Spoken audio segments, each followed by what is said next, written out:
March 3rd, 2024, third Sunday of Lent, Year B. A reading from the book of Exodus. In those days, God delivered all these commandments. I, the Lord, am your God, who brought you out of the land of Egypt, that place of slavery. You shall not have other gods besides me. You shall not carve idols for yourselves in the shape of anything in the sky above, or on the earth below, or in the waters beneath the earth. You shall not bow down before them or worship them. For I, the Lord your God, am a jealous God, inflicting punishment for their fathers' wickedness on the children of those who hate me, down to the third and fourth generation, but bestowing mercy down to the 1,000th generation on the children of those who love me and keep my commandments. You shall not take the name of the Lord your God in vain, for the Lord will not leave unpunished the one who takes his name in vain. Remember to keep holy the Sabbath day. 6 days you may labor and do all your work, but the 7th day is the Sabbath of the Lord your God.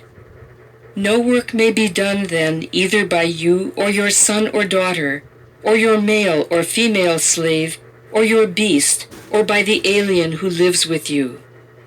In 6 days the Lord made the heavens and the earth, the sea and all that is in them, but on the 7th day he rested. That is why the Lord has blessed the Sabbath day and made it holy. Honor your father and your mother, that you may have a long life in the land which the Lord your God is giving you. You shall not kill. You shall not commit adultery. You shall not steal. You shall not bear false witness against your neighbor. You shall not covet your neighbor's house. You shall not covet your neighbor's wife, nor his male or female slave, nor his ox or ass, nor anything else that belongs to him. The word of the Lord.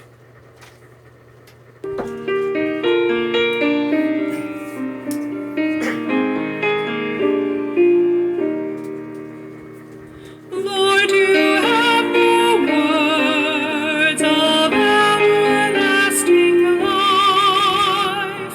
Lord, you have the words of everlasting life. The law of the Lord is perfect, refreshing the soul.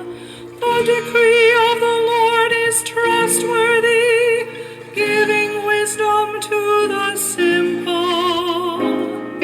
Lord, you have the words of everlasting life.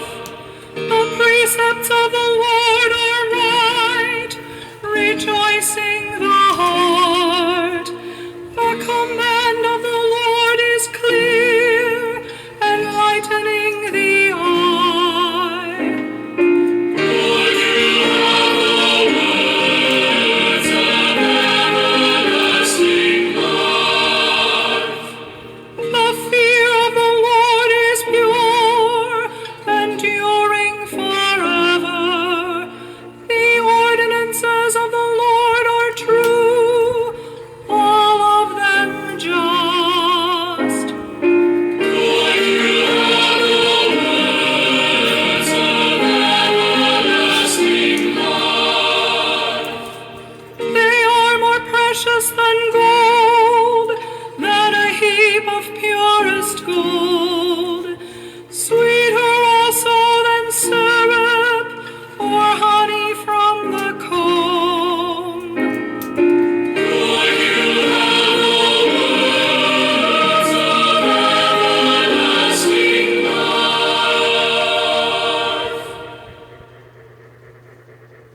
A reading from the first letter of St. Paul to the Corinthians. Brothers and sisters, Jews demand signs and Greeks look for wisdom, but we proclaim Christ crucified, a stumbling block to Jews and foolishness to Gentiles, but to those who are called, Jews and Greeks alike, Christ the power of God and the wisdom of God. For the foolishness of God is wiser than human wisdom, and the weakness of God is stronger than human strength. The word of the Lord. A reading from the Holy Gospel according to John. Since the Passover of the Jews was near, Jesus went up to Jerusalem. He found in the temple area those who sold oxen, sheep, and doves, as well as the money changers seated there. He made a whip out of cords and drove them all out of the temple area with the sheep and oxen, and spilled the coins of the money changers and overturned their tables. And to those who sold doves he said, "Take these out of here, and stop making my Father's house a marketplace." His disciples recalled the words of Scripture, "Zeal for your house will consume me." At this the Jews answered and said to him, "What sign can you show us for doing this?" Jesus answered and said to them, "Destroy this temple, and in 3 days I will raise it up." The Jews said, "This temple has been under construction for 46 years, and you will raise it up in 3 days?" He was speaking about the temple of his body.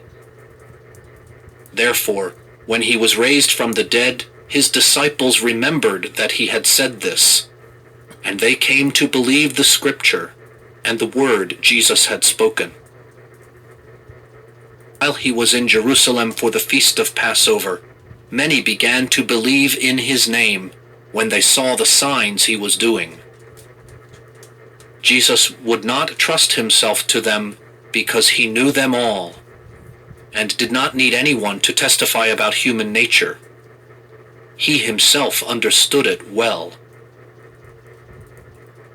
Gospel of the Lord.